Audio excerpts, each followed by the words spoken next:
Sian Gasa may binulgar nga sa totoong pagkatao ni Alden Richard. Halina't panoorin natin ang buong detalye.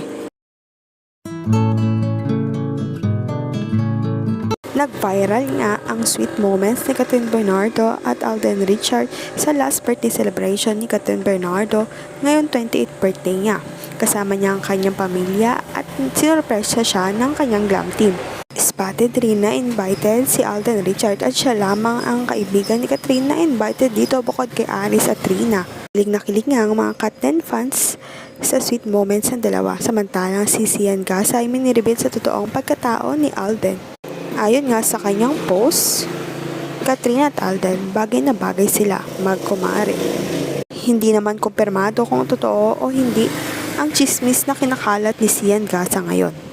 Ayon nga sa mga source ay baka may sequel ang Hello Love Goodbye kaya laging magkasama si Alden at Catherine, pati na rin ang ibang cast ng Hello Love Goodbye dahil invited pa sila sa main birthday celebration ni Catherine sa El Nido, Palawan. Sa ngayon, maghintay na lamang ng latest update sa Katniel. Huwag kalimutang mag-like at subscribe sa aking YouTube channel Selyang Beats para updated kayo sa mga balita. Maraming salamat po sa panonood.